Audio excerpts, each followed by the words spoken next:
A nossa questão hoje é 3 razões para não se aposentar hoje. Então, se você não faz parte daquele time que está aguardando o tema 1209, você encaminhou o seu, está querendo encaminhar seu pedido agora, então é muito importante, você está refletindo sobre isso, então presta muita atenção, que o que eu vou te passar aqui é uma informação muito sutil, a informação assim que, olha, não é qualquer um que tem esse entendimento, que tem essa compreensão, essa sutileza da informação que eu vou te passar. Vou te dar 3 razões para você dar uma segurada na onda aqui e prestar atenção, legal? Então vem comigo aqui e vamos entrar no nosso tema. Vamos aí para a primeira razão. Primeira razão para você não encaminhar a aposentadoria agora, tá? 3 razões para você não encaminhar sua aposentadoria, você segurar. É claro que eu estou fazendo uma reflexão, né? Estou ajudando, estou contribuindo aqui para que você tenha um entendimento de algumas questões, alguns conceitos do aspecto da aposentadoria. Isso é importante porque é o seguinte, depois da reforma da Previdência, ficou muito complexa a Previdência. Já era complexa, né? Mas as regras eram mais conhecidas. Agora as regras de transição é muito complexa. Para nós advogados, para quem estuda isso, já é uma coisa complicada. Agora imagina para o cidadão comum, né? Para a pessoa comum que não é um estudioso da área da Previdência, né? O cidadão mediano, que a gente fala, o médio, né? Aquele trabalhador. E tal. Como é que ele vai entender esse negócio? E agora, eu sempre digo, a aposentadoria não tem nada a ver com o INSS. O INSS é simplesmente um balcão que você comparece para você levar a documentação. É um despachante, eu diria assim, né? E ele não está nem aí para você. Aliás, as regras estão organizadas, a legislação, a lei está organizada de uma maneira que por trás ela tem um propósito, né? Ela tem um propósito, e esse propósito é exatamente fazer com que você trabalhe mais, que você contribua mais, dê mais dinheiro para a Previdência, e que ao final, quando você for obter o seu benefício, que você ganhe menos. Essa é a regra que está colocada lá. Então é importante você entender como funciona, como é que funciona essa regra, para aí você jogar uma luz para a sua realidade. E com essa luz para a sua realidade, aí você vai tomar as decisões. Esse que é o nosso objetivo e é isso que eu chamo você a me acompanhar agora nesse conteúdo. Então a primeira razão diz respeito ao salário de benefício. Salário de benefício, o que é o salário de benefício, né? Quando você não sabe o seu salário de benefício, você não deve encaminhar. Quando você não sabe o seu salário de benefício, você tem que segurar a onda, tá? Você tem que segurar a onda, você tem que dar aquela segurada ali, por quê? Porque é muito importante agora, como é que diz, a questão da hora é você saber qual é o seu salário de benefício. Pedrosa, o que é o salário de benefício? O que é o salário de benefício? Vamos ver aqui. Ele é a média de todas as remunerações desde julho de 94. Simples assim. Você vai pegar todas as suas remunerações desde julho de 94, você vai somar e vai dividir. Por exemplo, você tem lá 250 remunerações. Se você somar 250, dividir por 250, você vai ter a média. Esta média é o salário de benefício. Mas por que é importante saber o salário de benefício? Porque você vai perceber que você tem a sua remuneração e que o seu salário de benefício não vai fechar com a sua remuneração. O valor vai ser diferente. E o salário de benefício, ele vai ser a base do cálculo de todos os demais benefícios da Previdência Social. Então essa é a primeira razão para você não encaminhar. Ou seja, você não faça nada se você não souber o seu salário de benefício. Senão você vai estar assim, ó, muito enganado. Você vai estar muito perdido. Aliás, eu diria o seguinte, é o primeiro sinal de que você está perdido, quando você não sabe o seu salário de benefício. Mas você vai estar saindo. Você já está, agora que você já está me acompanhando aqui, você já sabe como é que chega no salário de benefício, né? Pedrosa, como é que eu faço isso? Bem, você pega uma calculadora, você entra lá no Meu INSS, você vai extrair o seu CNIS, vai ter acesso ao seu CNIS, que são todas as contribuições. Você pode imprimir, vai pegar uma calculadora e vai somando, só tomar cuidado para não errar, tá? Você, às vezes chega na metade, o cara erra, aí tem que começar tudo de novo. Então, tu vai somando ali, pá, né? Vai somando, somando, somando. E aí você vai identificar, você vai verificar, vai ver quantas contribuições você tem. E aí você vai somar, vai dividir e tu vai ter o seu salário de benefício. E por ali você começa, então, a raciocinar, a pensar, a organizar, a planejar a sua aposentadoria. Legal? Simples assim. Muito bem. Vamos ver, então, agora a segunda razão. A segunda razão é qual é a importância do salário de benefício, né? Por quê? Porque ele é a base para calcular. Olha que louco. Ele é a base para calcular o quê? O auxílio-doença.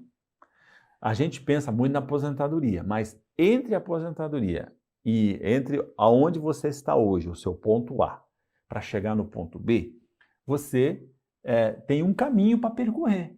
E nesse caminho pode acontecer muitas coisas, não é mesmo? Você vai fazer uma viagem, você sai lá da sua casa, que é o ponto A, e vai se encaminhar para o ponto B, que é onde é o destino da sua viagem. Muita coisa pode acontecer.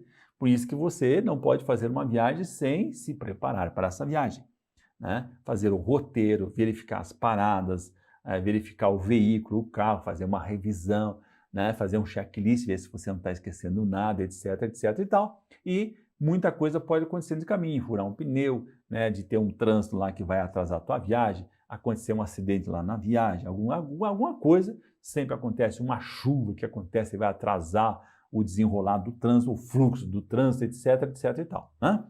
Então, olha bem, a primeira coisa que pode acontecer comigo, com você, com todo mundo, é auxílio-doença. É uma doença, uma incapacidade temporária. Agora não chama mais auxílio-doença, chama incapacidade temporária, o benefício de incapacidade temporária. Então, o salário-benefício, ele é a base para calcular o auxílio-doença, que você vai ganhar. O que você vai ganhar? Você vai ganhar 91% do quê? Do teu salário de benefício. Que, né, eles fazem uma média dos últimos 12 meses, mas a média não pode ser maior do que a média calculada sobre o salário de benefício. Legal? Então, o salário de benefício é o que vai definir o valor do auxílio-doença. Olha a importância. Lembra que eu falei para você? Você sabe qual é o seu salário de benefício? Se você sabe o seu salário de benefício, você já começa a imaginar, você já começa a prever, você já começa a ter o conhecimento de quanto você ganharia, por exemplo, se você fosse receber um auxílio-doença. Olha bem que louco, olha bem que informação importante.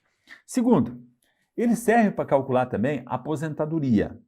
Todas as aposentadorias, né? A comum, qual é a comum? É aquela de 35 anos e idade mínima, tá? A comum é aquela de, hoje tem que ter 35 anos, e hoje, agora nós estamos em 2022, precisa ter, deixa eu ver aqui, 62 anos e meio o homem, né? Aposentadoria comum, estou falando. E a mulher precisa ter 57,5. Então, a aposentadoria comum, que precisa ter o tempo de contribuição e a idade mínima. Aposentadoria por idade, que é 65 anos para o homem, vai ficar 62 anos para a mulher. E aposentadoria especial. Aposentadoria especial, que você sabe, regra de transição de 86 pontos para os vigilantes. Nós estamos falando aqui, tem muito vigilante. Então, e mesmo depois com a regra da idade mínima e 60 anos de idade mínima de 60 e 25 anos de efetivo trabalho, pela regra, né, pela regra do projeto que está aí, a forma de cálculo é a mesma e usa a mesma base, o mesmo salário de benefício. Compreenderam a importância de você saber qual é o salário de benefício? Porque ele é a base de tudo isso aqui. E pior ainda, gente, o auxílio-acidente, no caso de um auxílio-doença decorrente de um acidente de trabalho, o auxílio-acidente também é calculado com base no salário de benefício. Por quê? Porque o auxílio-acidente você vai ganhar 50% do que receberia caso fosse se aposentar, né? Caso fosse se aposentar. Então, vai pegar o cálculo do quanto você iria receber caso fosse se aposentar e aplica o salário de benefício, que é 50%. O auxílio-acidente, que é baseado em cima do salário de benefício. Muito bem. E aposentadoria por incapacidade permanente. Auxílio-doença, a aposentadoria por incapacidade permanente. A aposentadoria por incapacidade permanente usa o mesmo salário de benefício, a mesma base. Olha bem a importância. Eu quero voltar aqui. Só esse quadrinho, se nós chegássemos só até aqui agora e parasse, já estava ótimo. Se você que está aqui comigo, você já está entendendo, você já compreendeu que o salário de benefício é a média de todas as tuas remunerações, de todas as remunerações, tá? Todas as remunerações. O que é remuneração? É o salário mais os adicionais. Se você vai lá na sua folha de pagamento, lá embaixo, e lá tem assim a base de cálculo para a contribuição para o INSS, base de cálculo para o FGTS. Aquilo lá é a sua remuneração. Os adicionais é o salário base, é o piso, mais os adicionais, noturno, né? Adicional de hora, adicional de diferença de hora, adicional a intrajornada, a periculosidade, tudo isso compõe a base para a sua remuneração. Muito bem. A aposentadoria por incapacidade permanente, ela é muito importante, por quê? Porque se não for decorrente de acidente de trabalho, ela vai ser a base para calcular o salário de benefício. Em cima desse salário de benefício vai ser calculado uma alíquota que eu vou te explicar daqui a pouquinho, tá? Agora eu só quero que você entenda isso, que o salário de benefício é a base para calcular tudo que te interessa relacionado à aposentadoria, tá? Todas. Inclusive a regra do pedágio de 50%, a regra do pedágio de 100%. Legal? Muito bem. Vamos andar para frente então. Vamos lá, né? Vamos lá. Eu estava esquecendo aqui, e a pensão por morte, né? Ou seja, o salário de benefício ele é a base que vai calcular, que vai refletir também no valor da pensão por morte. Então são 5 reflexos violentos, que a base é o salário de benefício. Maravilha? Gostou desse conteúdo? Então não fique com ele. É muito importante você compartilhar e levar conhecimento para as pessoas. Então o que eu peço? Para que você compartilhe, deixe um like, é muito importante você deixar o seu comentário, colocando o seu nome e a sua cidade. Você ficou com dúvidas ainda? Sem problema nenhum. Você vai usar o link abaixo aqui e vai entrar em contato comigo e com a minha equipe através do link do atendimento digital. Seja guerreiro como sempre e ágil como nunca em prol dos seus direitos. Te aguardo no próximo vídeo.